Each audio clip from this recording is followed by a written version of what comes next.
Hi everybody and welcome back to another Legends of Runeterra video. So today, no gameplay, we're just going to be going over the last couple days of card reveals for this Ruination event. And yesterday we got what looks to be AKSHAN'S followers, and then today we got some new cards, I guess, on the Ruin side of things, the Ruination Ruined Viego's team, whatever you want to call it. Yeah, what do you guys think? Are we going to be getting another champion, or is it just going to be Viego and AKSHAN for now? I'm kind of leaning towards that side, but we did get the champions pretty early. It'd be kind of anticlimactic if they didn't do another champion towards the end of the reveal season here, but whatever. We'll see. Should be. I'm happy with the two that we got. So anyway, let's go ahead and look at these AKSHAN'S followers. A 3, 4, and 5 drop, which is actually pretty nice. Just the curve is really nice for AKSHAN, who he himself is a 2 drop, so we get 2, 3, 4, and 5. Let's go ahead and look at these abilities. So I have no idea how to say this. Vicaran Vagabond. When I'm summoned, summon Warlord's Palace or advance it 2 rounds. Alright, so this is very similar to the Camivoran Soldier, right? Where Viego summons Mistwraith, and has kind of an alternate way of summoning a part of Viego's kit. Same thing with this one with AKSHAN. So if we don't pull AKSHAN, we have another card that can produce the Warlord's Palace, and then yeah, just this, that's great. It gives us kind of an alternate way to get these out, and if you're building a deck around those concepts, it's important, like in case you don't draw the AKSHAN, to have another way to get it out. So this is great, basically just another way to get those out. I think this is probably going to be necessary in those decks unless you have a way of consistently pulling and starting out with AKSHAN. So anyway, the earlier you can get those out, the better as well. I think time is of the essence. So like if you don't get him on turn 2 to play on curve, it's going to slow you down a lot. Just because you're not going to be able to get the Warlord's Palace. The further you get into the game, the harder it is going to be able to win by the Warlord's Palace. And especially if you're going against an aggro deck, you're like, they're going to be trying to finish the game and you haven't even started to do the countdown on your Warlord's Palace. So I think it's very important that this card exists as an alternate way to produce this Warlord's Palace. All right, let's go into this 4-drop. Vicaran Safecracker. Play, give an ally +2/+0 to give an enemy -2/-0 this round. So this is basically just a beefed up troll chant with a body. Costs 2 more, but like I said, we're getting a body. So overall, I think this is actually pretty powerful. Now, I think you're going to be able to play this similarly to troll chant if you don't have an ally out. I think you should be able to play it, and then you just wouldn't get to give the buffs or nerfs. And so the body should still be there. I don't think it's going to be like Navori Conspirator where you can't play it if there's not a unit out.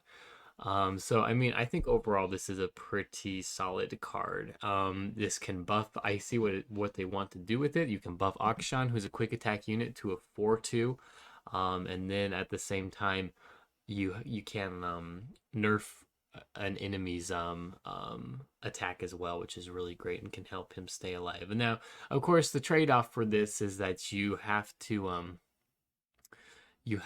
give the enemy priority again, and so they can play their own thing, whereas Troll Chant is a burst speed spell. So yeah, that's a little bit of an issue, right? And it's a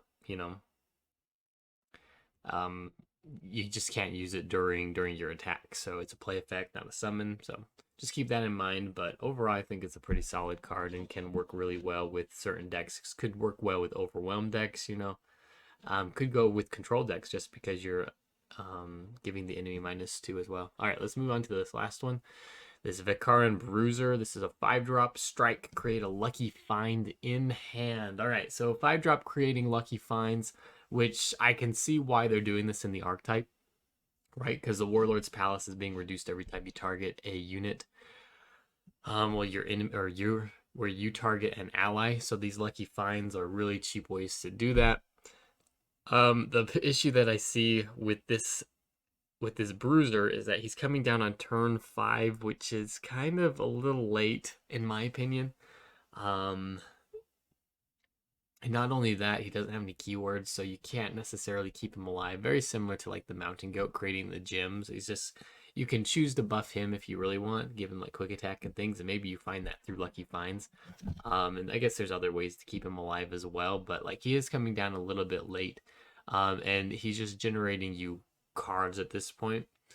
Um, and the lucky finds are just so random as well. Like maybe you don't get good ones. I mean, I'll have to try this guy out in a AKSHAN deck to see if it actually works. I just feel like he's a little bit too late at 5 mana. He's got like a decent sized stat line though. So I mean he might just fit into the decks. It's really hard for me to evaluate this one. Is he going to find meaningful like play at this point in the game and give you good value as well? I don't know. It's kind of hard to say. Overall, I am kind of iffy on him. Anyway, let's move on to the other units that were revealed today. So we get, I think it was in Riven's card art actually, we saw, or maybe it was Shyvana. Anyway, I think Draven's in the background of that, so I mean, it's obvious that we were going to be getting a Draven skin for this Ruination event, and these are kind of Raven's cards here. We only get 2 really, plus a token card. So this first one is Ruined Reckoner. When I'm summoned, create a Midnight Raid in hand. So 4/3 stat line, and we get Midnight Raid, and ally starts a free attack. So this is pretty cool. We're starting to get these free attacks in other regions besides, I guess, Demacia and Bilgewater and Ionia. So actually, a lot of them have free attacks now. It's a 0 mana card. Just keep that in mind. This is a 0 mana card. Bleeding, right? But 0 mana is pretty good. So we do have to play it this round. I see where they're going with this as well. Just the synergy with Draven and the quick attack units in general, really good. So yeah, we get a free attack, we get more of our spinning axes, and yeah, I can just see why they are pairing this with kind of a Draven skin. Anyway, this works well with LeBlanc and Reputation. I guess the Ruined Reckoner doesn't work as well, but the Midnight Raid does work. It's just because the Ruined Reckoner only has 4 attack instead of 5. That does lower its effectiveness in Reputation decks, but Midnight Raid is really good with LeBlanc, really good with Sivir. Yeah, just anything with quick attack is going to have a really good combo with this, like Jarvan packages as well. We haven't really had a lot of experimentation with Jarvan Noxus, but this could be a Jarvan Noxus deck. This card works as well with Dragon decks and like Shyvana, although this does take up the same mana slot as Shyvana. Yeah, there's just a lot that you could do with this. A free attack for 0 mana is pretty good. If you pair this with cards in certain regions that really do well in attacking, then this is just going to give you a lot of value. I really like this card. Just creates a lot of interesting deck ideas and concepts. All right, let's move on to Retired Reckoner. I don't know, is he like the same person? I don't know.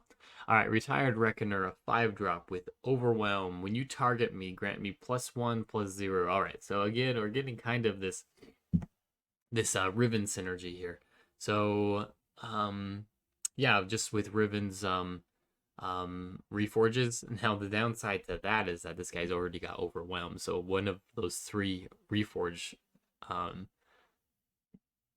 token cards are just not doing as good here just because he's already got Overwhelmed. But I mean, the other 2 are pretty nice. This is a grant, this is a permanent buff.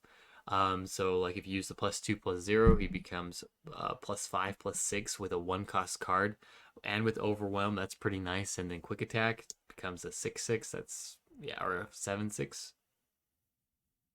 6/6, yeah. That's really nice. Yeah, I see where they're going with this as well, just giving more support for Riven archetypes. A 5-drop, I don't really think that there was a very good 5-drop in Riven decks, and this is an alternate, I guess, finisher for those types of decks, so that's pretty cool.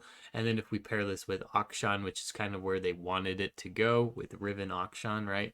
And the targeted reforges and stuff, this could be a very strong card. I like this 5-drop better than the Bruiser from AKSHAN'S package. So I just like the Overwhelm keyword here a lot better.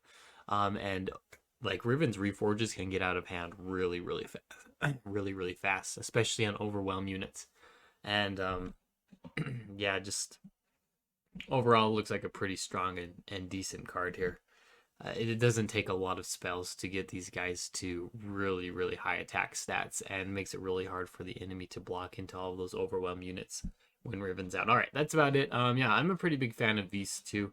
AKSHAN'S, I like the safe cracker. Vagabond's pretty good too. Bruiser, I'm not too sure about, but overall, I'm pretty excited about these cards, and all of them make me want to build interesting decks. So, what do you guys think? Did I miss anything? Where do you see these guys landing? What kind of decks do you see them in? Do you agree with what I said?